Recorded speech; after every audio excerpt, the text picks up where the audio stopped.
Welcome back to Fantasy Endzone. I'm your host, as always, Jake. You can follow me on X, Twitter, whatever you still call it, at LewisLewis5. That's LEWIS, and the number 5. It's also right there on the bottom screen if you are watching on the YouTube channel. Thanks for tuning in to today's show.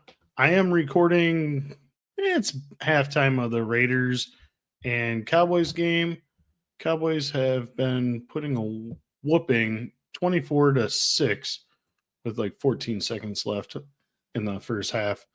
It's been all Dak Prescott today so far, which on the first drive, though, the news broke out of CeeDee Lamb and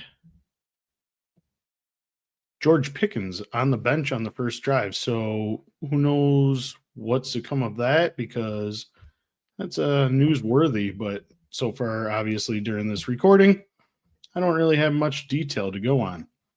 But on today's show, I will be talking about some games, injuries that always keep happening. And man, it is a big injury week. And I felt it personally hard. My thoughts on week 11s, and I'll give you my waiver targets, give you a few at each position you should be looking out for. But with that, let's get fantasy.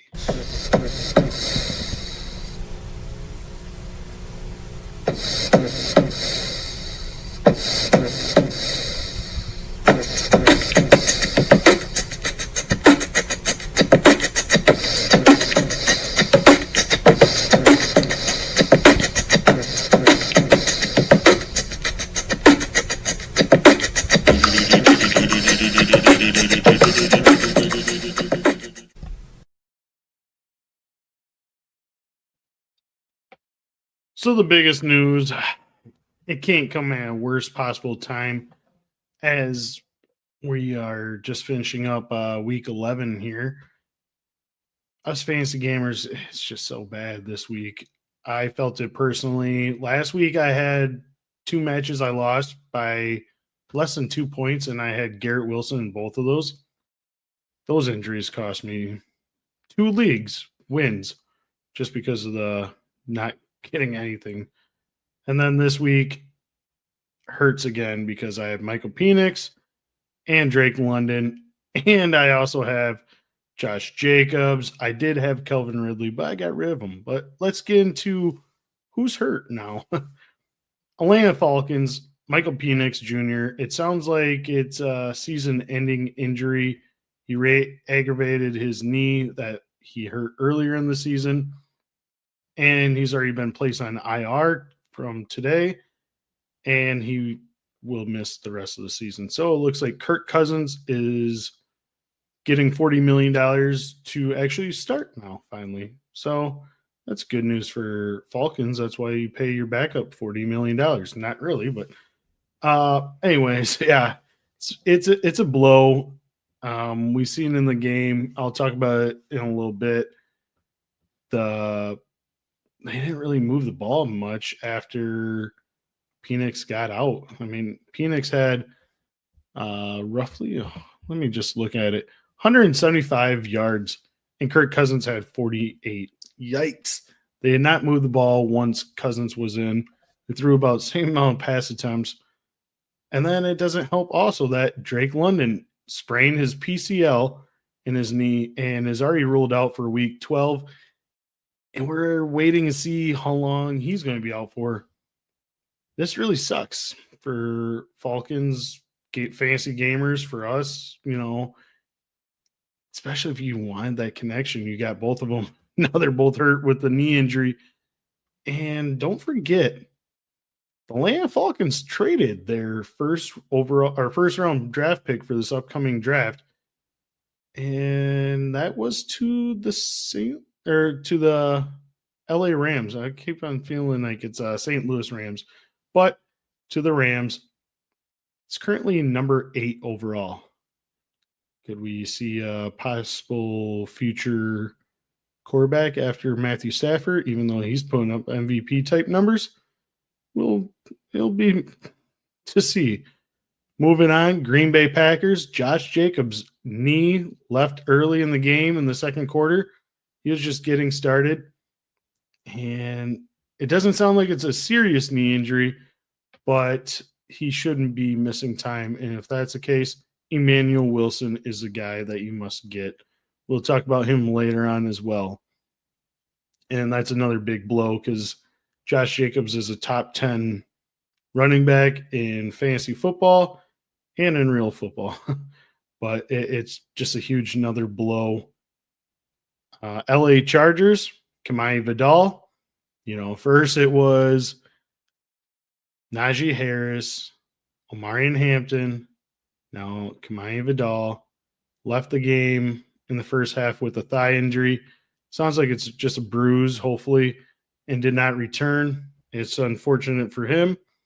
But, again, I don't know what to say for it. So it looks like they might be passing. The whole team did not play well at all for the Chargers against a Jacksonville team that just put a just walloped that ass on them. Pittsburgh Steelers, Aaron Rodgers. Sounds like he fractured his left wrist. He might miss a game or two, possibly longer, or he might not miss at all. It all depends on the pain tolerance, I guess you would say, for him. But he fractured his left wrist, which is his non-throwing wrist at least. But we'll monitor that and keep you up to date on if he's playing or not. If he's not, it sounds like Mason Rudolph, I do believe, was the guy that came in for him. Let's just double check, fact check this real quick. Let's see. I believe it was Mason Rudolph because he should. Yep, Mason Rudolph, which actually played 12 for 16, 127 and a touchdown. So not terrible. And presence of coming in for Aaron Rodgers on late notice. Jaylen Warren also injured his ankle in that game. Sounds like he can play. If it was a close game, he probably could have came in and played on it, how he made it sound. But it's still newsworthy that just monitor because Kenny Gainwell might be getting some more reps just to save Jaylen Warren. Tennessee Titans, Calvin Ridley. It's basically a wash season for him. He injured his hamstring early on this year. Now he broke his fibula, is out for the remainder of the season.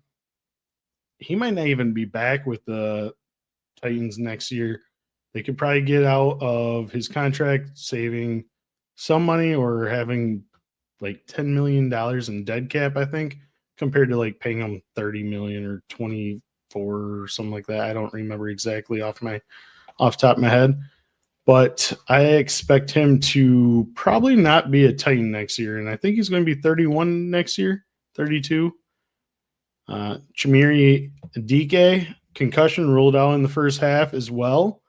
So another wide receiver. So Alec Amenor possibly could be hopefully help out Cam Moore because that team is disaster already. Buffalo Bills, they sat Keon Coleman due to disciplinary reasons. I mean, it hasn't really came out exactly what was the reason, but he was a healthy scratch. I mean, it's hard to say what exactly it is. I haven't read anything, but it's just been an inside locker room discussion. Mecole Hardman also was ruled out in the second half with a calf injury. But the Cleveland Browns, Dylan Gabriel, ruled out with a concussion of week 11. So you know what that meant. Shedeur time, baby. So with the concussion, is it now Shedeur Sanders time? Usually, we see it time and time again. If the quarterback gets injured with a concussion or, any player, they typically do not play the following week. So if Gabriel had a concussion, perhaps we see Shedeur Sanders next week. And I think this would be amazing time to actually give him first team reps. He has yet to get single first team reps, as it's been reported, throughout the whole season. So if he actually gets some reps, I know he didn't play the greatest, but let's look at his stats. I know he didn't have that great of stats. But if he could actually play and have first team reps and everything else like that, like a normal starting quarterback would get, this could be big news. I mean, he did lead them almost to a game-winning drive. Unfortunately, got stalled at the Baltimore's 25-yard line with a go-ahead touchdown. He just missed, overthrew a guy in the end zone.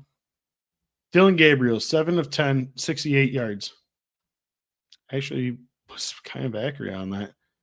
Shedeur Sanders, 4 for 16, 47 yards and an interception.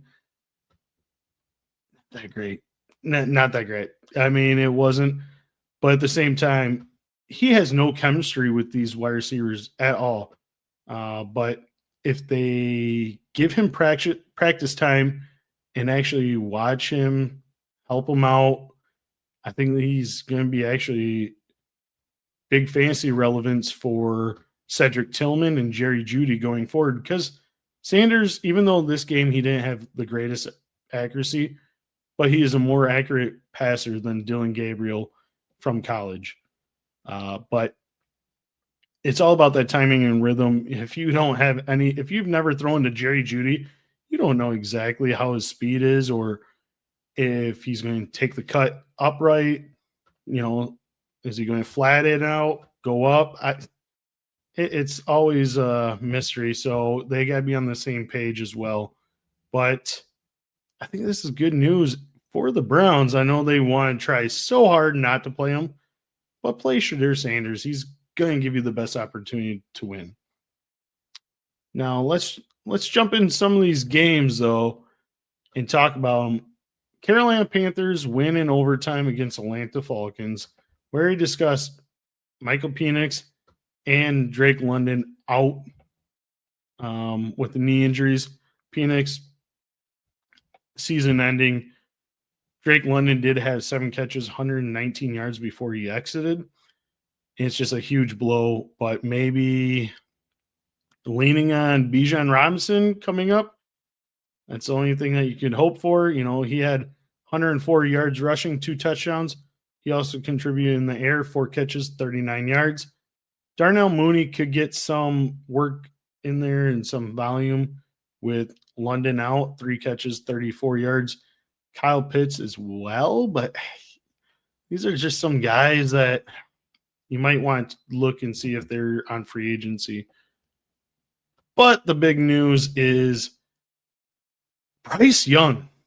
Bryce Young.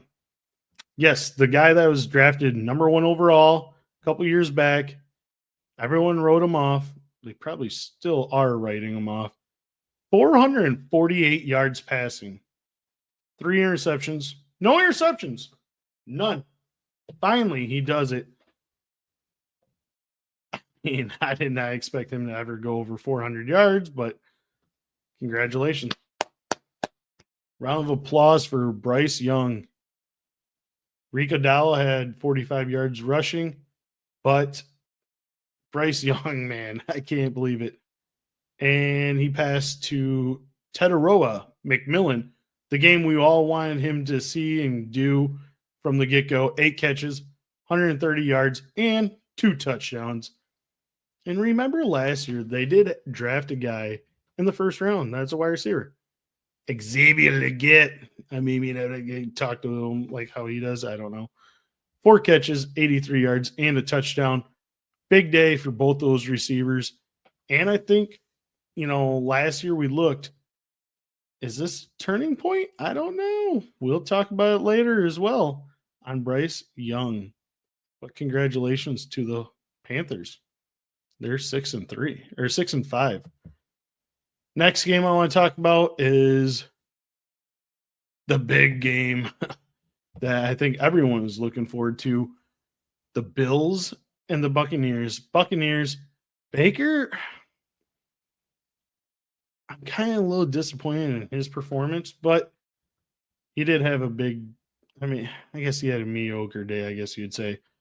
173 passing, 1 touchdown, 1 interception, but he did have 39 on the ground and a rushing touchdown. But the guy I've been telling everyone to pick up and play. I played him in a couple of my leagues. Sean Tucker. Yes, Sean Tucker. 106 yards rushing, 2 touchdowns, and he caught 2 passes, 34 yards, and another score. He had the hat trick for the Buccaneers. They did fall 32-44 against the Bills. White got outperformed by Tucker. White did have 51 yards on the ground as well. And then Emeka Egbuka, 5 catches, 40 yards, kind of a down day for him, production-wise. But I look for him to bounce back as well. And then also, Cade Otton. He was a sit of the week for me, and this is why. The Bills are good against tight ends. Like, this is average of what Bills allows. 2 catches, 28 yards. Check out Friday's episodes of my start sits at Fantasy Endzone, wherever you get your podcasts. Check it out. On the other side, Josh Allen, 317 yards passing, 3 touchdowns, 2 interceptions, but he also had 40 yards, 3 rushing touchdowns. He has 6 touchdowns he accounted for. Big time bounce back for him in a huge way compared to last week's dud performance against Miami. James Cook struggled, only 48 yards on the ground, but no Keon Coleman. Terrell Savers, 4 catches, 90 yards, and a touchdown.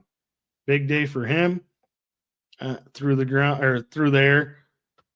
And this is actually speaking volume because he got more work than Khalil Shakir that I thought was going to have a huge game because there's no Dalton Kincaid, no Coleman.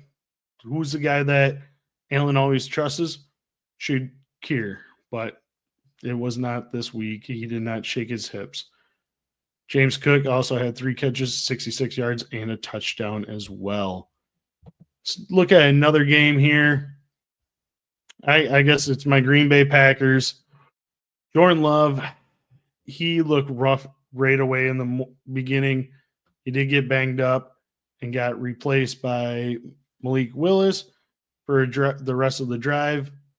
But he finished with 174, 2 touchdowns.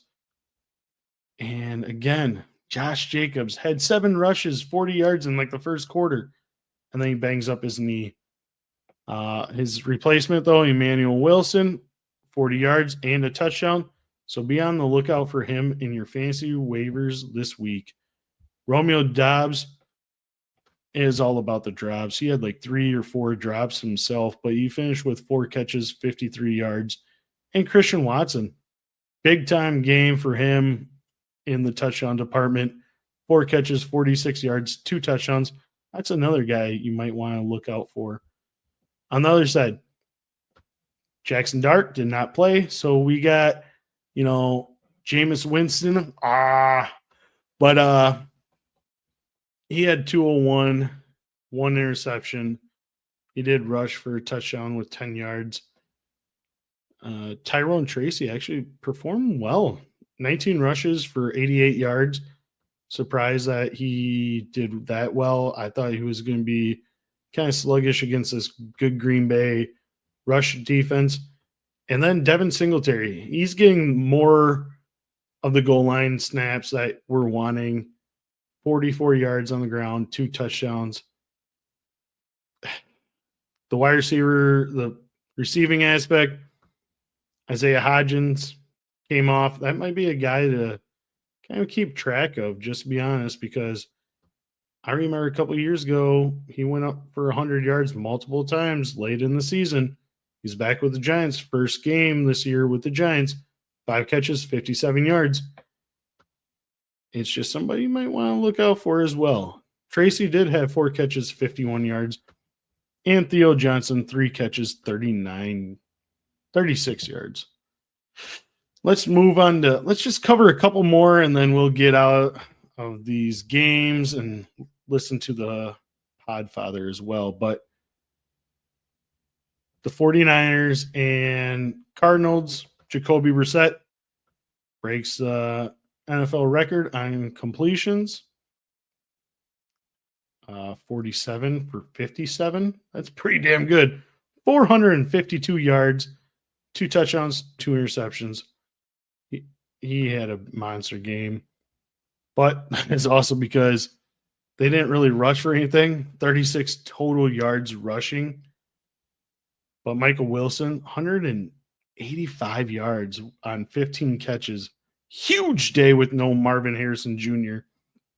Trey McBride does what Trey McBride does. 10 catches, 115 yards, and a touchdown. And Greg Dortch, 6 catches, 66 yards, and a touchdown. Huge day for all 3 of those guys. And on the flip side, Brock Purdy, 200 yards, 3 touchdowns. First game back since week 4. He comes out and they win 41-22 against the Arizona Cardinals. Christian McCaffrey, he gets a hat trick, 81 and 2 on the ground, 5 catches, 40 yards, and a scoring or receiving touchdown. George Kittle, he looks great with Brock Purdy, 6 catches, 67 yards, 2 touchdowns. And Juwan Jennings, 4 catches, 54 yards. Last game we're going to talk about, though, is actually, I think that might be. Let me just look at one real quick. Let's talk about. Let's see here. Let's talk about the Lions and Eagles. I know it was not exciting at all. Jared Goff, 255, 1 interception, 1 touchdown. Jahmyr Gibbs had a rough day as well. Only 39 yards rushing. But through the air, he did come through. 5 catches, 107. And Jamison Williams, 4 catches, 88 yards, and a touchdown. St. Brown had 12 targets, but only caught 2 of them for 42 yards. And on the other side, Eagles did win this game 16-9, so it wasn't really a big scoring game. Jalen Hurts, 135 passing. Oh, man. That squeaky wheel, A.J. Brown, though, he caught 7 passes for 49 yards. Maybe this week he'll be quiet. I don't think so. A lot of rumor mills have been saying that no one's happy about the performances of Jalen Hurts and the overall offense in general. Saquon Barkley also had 83 on the ground. It was a bad game to watch. It was pretty boring, but I did go to sleep before about halftime because I could not stay awake for that game. Nonetheless, let's hear a word from the Podfather before I get into 5 players I'm reacting to. Pour one out for an incredible best ball season. It was a breakout 2025 for Fast Draft, but now the NFL action has started. That means it's DFS season. That's right. You might think, oh, wow, DFS, I can't win DFS. Oh, but you can on Fast Draft. You just pick any 6 guys, and you put them in a handful of booster spots. There's no salary rubric you have to follow. You're not going up against thousands of killer bots in these tournaments. Oh, no. These are regular people grabbing their 6 favorite plays of the week, and that's all you have to do. And we post the ownership so that you can choose how much chalk you want. There is no drafting. It's called the Quick 6 Super Slam. The Quick 6 Super Slam is the signature DFS contest at Fast Draft. It is changing DFS. We are making DFS great again. So go to fastdraft.app and use your host promo code for a $50 deposit match. And let's go start drafting faster.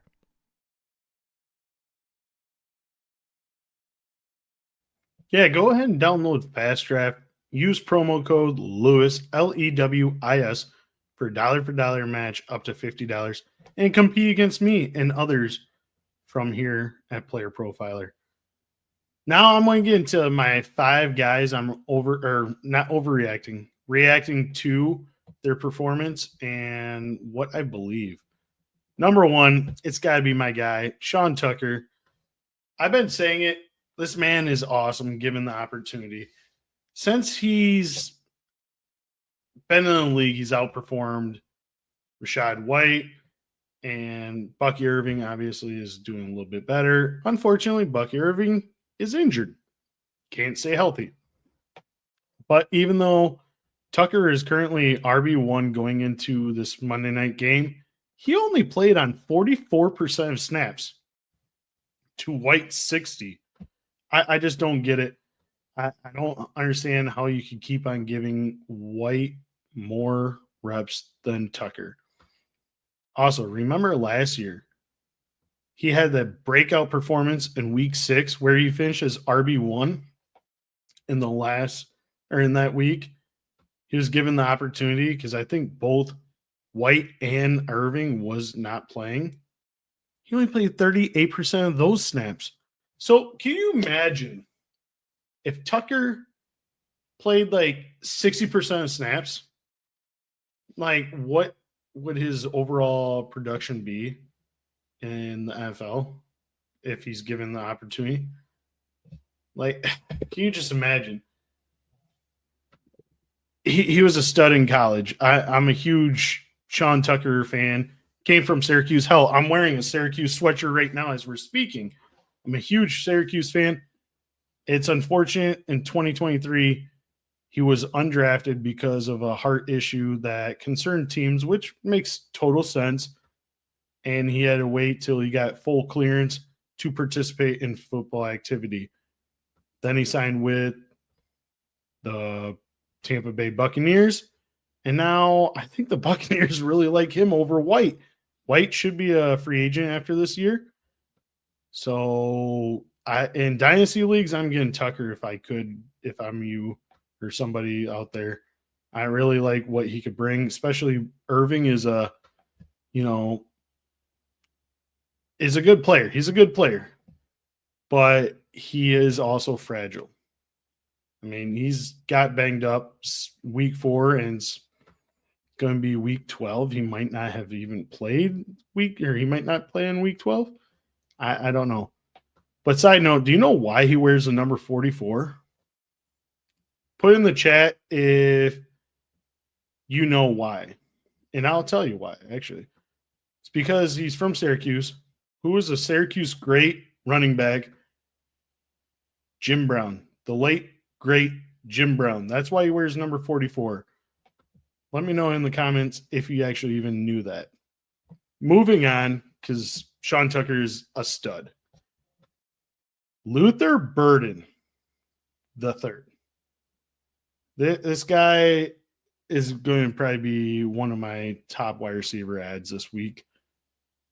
He outperformed Zacchaeus this week. He outsnapped him, outperformed him. He also had, he played in 44% snaps to Zacchaeus' 13. So now he's already jumped him because there's always that battle, but now he's overtaken. He was just behind Roman Dunze on routes ran in week 11. I think he only was like 6 short compared to a Dunze and 1 target less.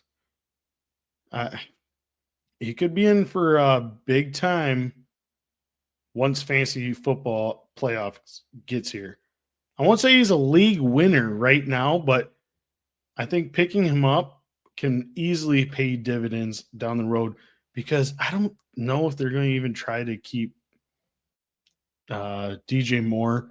So they might just even bump him over DJ Moore later on in the season. We'll see. But I think Luther Burden is somebody to look out for. Number 3 guy I want to talk about, Bryce Young. God damn, why did I cover their games? I don't understand what I did on this show sheet. But do you remember when we thought Bryce Young finished last season on a roll? He was just dominating after dominating after dominating. Like his final 6 games, he was QB 8. This year, he could have started maybe in week 11 instead of week 13. Do we think so? Do we think that he's going to have a nice solid finish? Let me know, chat. Is he going to be dominant the rest of the year? I don't think so. I mean, let's be honest. Yes, currently he's number 2 on the week, throwing for 448 yards and 3 touchdowns. But I don't think it's going to be like last year. I don't. Hell, I mean, in week 2, I do believe he threw for 55 attempts. He was QB 8 on the week. And this week he had 45 attempts and is now QB 2. So I guess in general, if we look at it, if he throws 40 times per game, he finishes as a top 10 quarterback. But we're not going to get 40 times a game. We're going to get like 30. So keep your expectations lower on Bryce Young. I think he's going to finish in between 18 and 30 on the year. Michael Wilson. See, God damn it, I did it again. Actually, these next 2 guys, I've already talked about their games just because it was that impressive, I guess. He hauled in 15 of 18 for 185 yards. In one game without Marvin Harrison Jr., he almost doubled his production all season in one game in yards and receptions. It also helps that your quarterback was Jacoby Brissett and set an NFL record for 47 completions for 452 yards. But nonetheless, this doesn't take anything away from Michael Wilson's skill set. I think Harrison Jr. will miss another game, if not 2, having his appendix removed last week. So with Harrison out, start up Wilson once again in week 12 against the Jacksonville Jaguars. I like the matchup. Again, I think this is going to be another high-scoring game. I mean, we just seen Jacksonville put up 35. We could see the Cardinals put up, 22 to 40 anytime. So I feel like they're going to have to pass because they can't really run for crap right now in this year. And like I said, I think they only ran for 38 yards or whatever it was. But yes, start them up. My last guy I want to talk about is Brock Purdy. Damn. Brock Purdy. I said it last week on my Start Sits episode that comes out again on Friday, so tune in for that each and every week. I greatly appreciate it, but we have great intel, my co-host Bill and I. But Purdy was my start of the week, and currently he's quarterback 5 on the week. He threw for only 200 yards, but 3 scores. He has everyone healthy around him. Christian McCaffrey can take the distance at any minute, anytime. George Kittle is a machine. Juwan Jennings is healthy and producing. Ricky Pearsall is even healthy. He was out there running 75% of snaps. He hasn't been out there since week 4 as well with Brock Purdy. And he'll do much better. Pearsall he had 1 catch, 0 yards, but he's going to do so much better going forward. You can mark my words. I mean, hell, in the 2 games that he played with Purdy, he had 108 yards and 117 yards. So don't be upset with Pearsall's bad performance. Just stay the course. Don't play him probably next week, but I'd probably play him the following week, Pearsall. But Brock Purdy is a must-play the rest of the season. I love the way this offense moves with him. So I am playing Brock Purdy.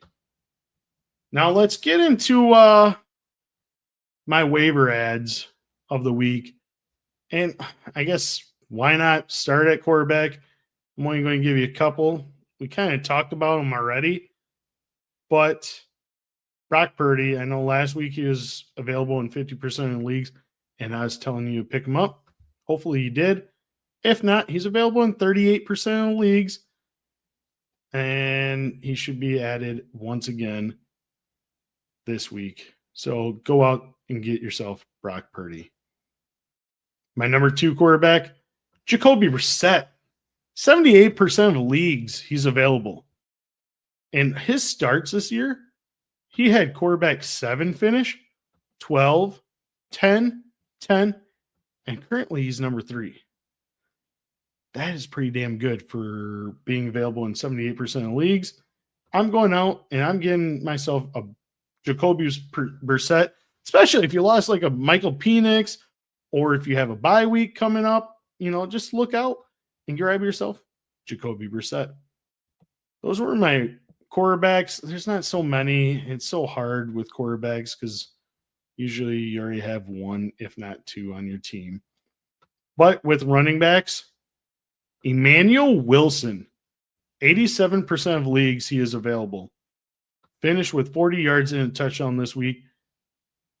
If Josh Jacobs does miss time, he is a top stash handcuff running back this year.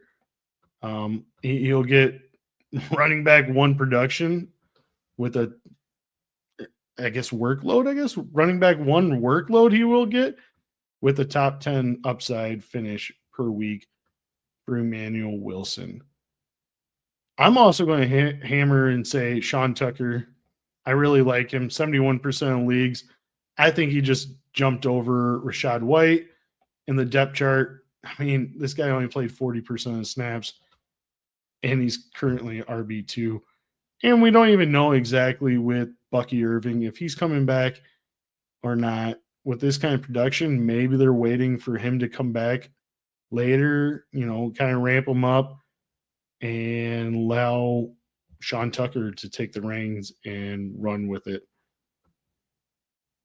Trey Benson is another guy I'm looking to add. 31%. I know it's not high, but he's out there. Look and see if you could add him. I do like him coming back shortly. This offense needs a spark. He could take it the distance pretty much anytime. He's quick, fast, elusive, and he's going to have to help out this Cardinals rushing attack. I mean, 36, 39 yards total. It's not going to cut it in the NFL. So go out and get Trey Benson. A couple other guys I'm going to say is Chris Rodriguez outperformed and outsnapped Ja'Cory Krosky-Merritt. So be on the lookout for him. He's available in 70% of leagues. Other guys you might consider, Tajay Spears, Devin Singletary, Bershaw Tootin. He did injure his ankle, but just check it out. Those guys might give you some fantasy relevance down the stretch, especially with all these injuries producing and happening. Now for wide receiver, my top guy is Alec Pierce, available in 42% of leagues. He didn't play last week, so people might drop him just because it's just how things go. People are going to cut players that, he didn't play last week, whatever. But just check it out. He was wide receiver 15 and wide receiver 14 before the bye week. And he's got double-digit targets as well. He could easily give you 15 to 20 to even 25 fantasy points if you're needing somebody to fill in or somebody to stash and keep on playing for bye week streamers. My wide receiver 2, Luther Burden. I already mentioned it earlier in the show, but he's available in 81% of snaps or 81% of leagues on Sleeper. He outsnapped Zacchaeus, so he's already jumped him in the depth chart.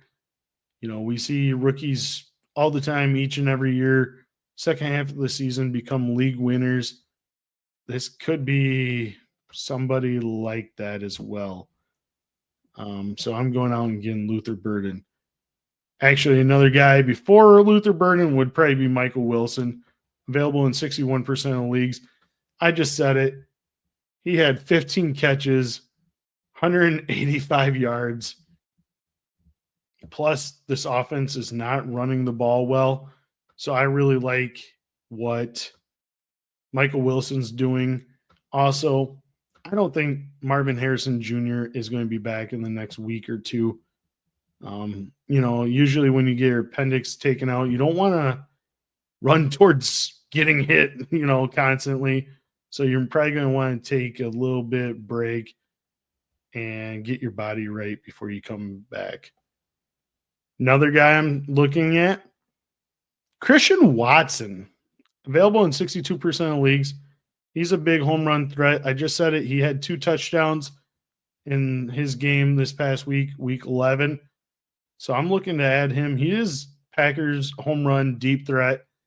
And there's always a game or two, 1 or 2 times per game, that they take a deep shot to Christian Watson. A couple times he's caught him. A couple times it's been out of his reach.